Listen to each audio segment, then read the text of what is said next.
আমি এই বনের সবচেয়ে বুদ্ধিমান, সবচেয়ে ধনী প্রাণী।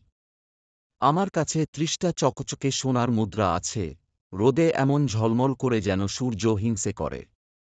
বনের কেউ ক্ষুধার্ত থাকুক, কারো মাথায় ছাদ না থাকুক, আমি পরোয়া করি না। কারণ আমি বিশ্বাস করি, ধনসম্পদই সুখের চাবিকাঠি। অন্যেরা বোকা, আমি চালাক। আমি কাউকে এক বিন্দু ফলও ভাগ করব না। নিজের জমানো সোনাই আমার গর্ব, আমার ক্ষমতা, আমার রাজত্ব। গাধা ভাই, তোমার এই অহংকার শুনে বনের পাখিরাও হাসছে। মনে আছে তো সেই দিন আমি তোমার খাবার ভাগ করেছিলাম, যখন তুমি বিপদে পড়েছিলে? তখন বলেছিলে, বন্ধু আমি ঋণী রইলাম, আজ তুমি বলছ কেউ পেলে ভাগ দেবে না। হায় রে! টাকা যদি মানুষকে এমন অন্ধ করে দেয়, তবে সে প্রাণী নয়, মূর্খ। মনে রেখো, সোনা মাটির নিচে পড়ে থাকে, কিন্তু সৎ নাম হৃদয়ে জায়গা পায়। হায় আমার সর্বনাশ! আমার ধন, আমার সোনা কে চুরি করল? বনের বাতাসও কি আমার শত্রু হল?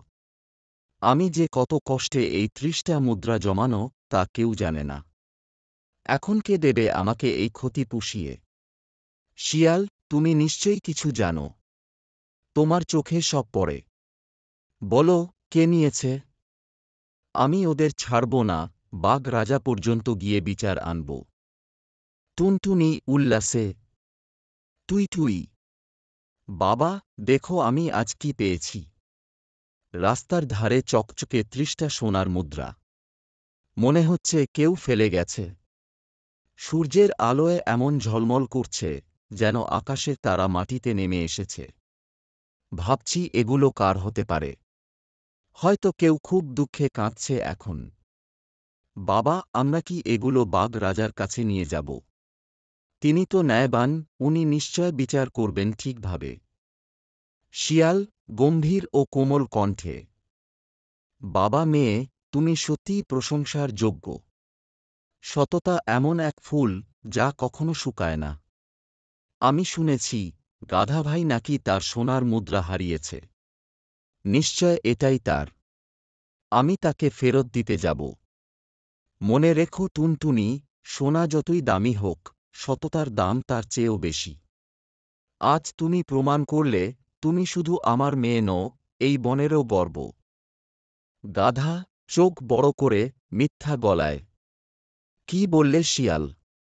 তোমার মেয়ে আমার সোনার মুদ্রা পেয়েছে। হুঁ, কিন্তু আমার তো ৪০টা ছিল। তুমি নিশ্চয় ১০টা রেখে দিয়েছ, তাই না? তোমার মেয়ে ধূর্ত আমি জানি। তোমরা দুজনেই মিলে আমায় ঠকাচ্ছ। আমাকে আমার ৪০টা সোনার মুদ্রা এখনই ফেরত দাও, না হলে আমি হাতি বিচারকের আদালতে যাব। আমি কিন্তু কারো কাছে হার মানব না, আমি জানি কিভাবে নিজের অধিকার আদায় করতে হয়। হাতি, গম্ভীর, শান্ত কণ্ঠে। বনের সবাই শান্ত হও। আজ এখানে সত্য উদ্ঘাটিত হবে।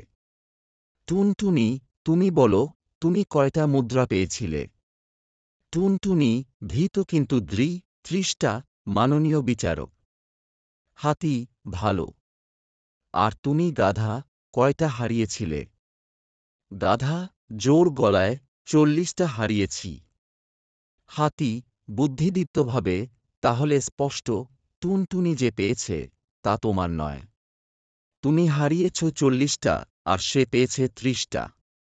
দুই ঘটনার মিল নেই।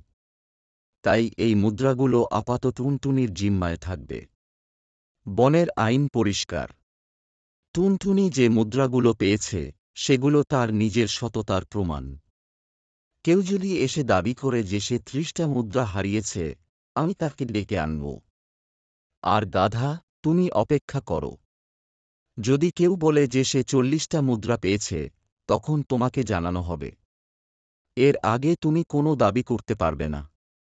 মনে রেখো, মিথ্যা বললে সত্য একদিন তোমাকে চেপে ধরবেই। গাধা, কাঁদো কণ্ঠে।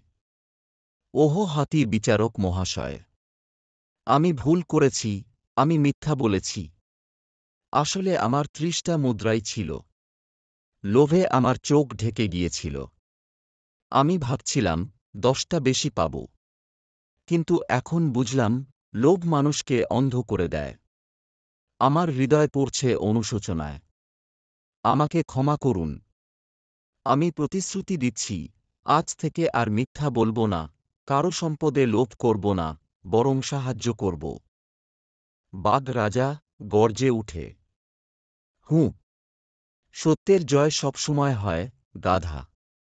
তুমি আজ শিক্ষা পেয়েছ। মনে রেখো, ধনসম্পদ আসে যায়, কিন্তু সৎ মানসিকতা থাকলে সবাই তোমায় শ্রদ্ধা করবে।